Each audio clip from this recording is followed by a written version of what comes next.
I think Putin's saber rattling and his reckless approach to international standards is now being condemned, has been condemned for a long time.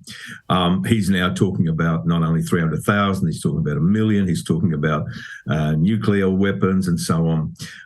There are three statements that resonate with me over this whole issue over the last couple of days. And the first one is Penny Wong, and then supported by Simon Birmingham, that Russia alone is responsible for this illegal and immoral war. And the only way it's going to change is if Russia withdraws out of Ukraine. We saw Lavrov walking out of the Security Council again. The foreign minister, the UK foreign minister, who said that Russia doesn't want to hear collective condemnation, so we take no responsibility. And the third comment is one that our ambassador made the other day when the question of the whole nuclear issue arose. And the question was, well, if he does that, will there be tit for tat from the West? And I think the ambassador's comment, there would be no tit for tat because there'd be no world left. This is a time now where the world, whilst we've been supporting, we've had international support, we have the UN speaking about these things, demanding.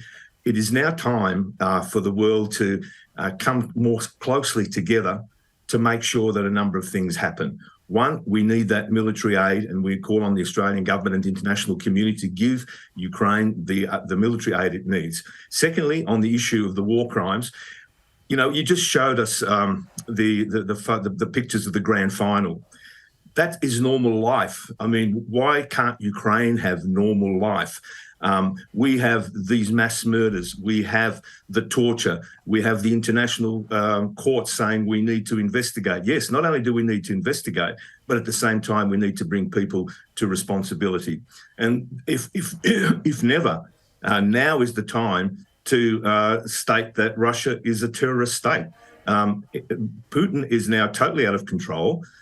He's humiliated. He's losing. And again, he's trying to blackmail the world. And what's he doing? He's trying to buy time. So I think the international community coming together at the UN is a very, very strong message. Lavrov walking out. And this is the same people you want to invite to the G20 who won't listen to the international community, won't even listen to the condemnation and just walk out. And not only that, but if you listen to Lavrov and the Russian ambassador here in Australia, they pretend that this whole issue started with Ukraine.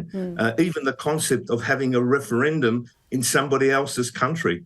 I mean, it's ludicrous. And I think the last couple of days have shown he's out of control. The world really needs now. You know, we're 193 countries who wanted to hear to Zelensky. He's got a 5-point plan.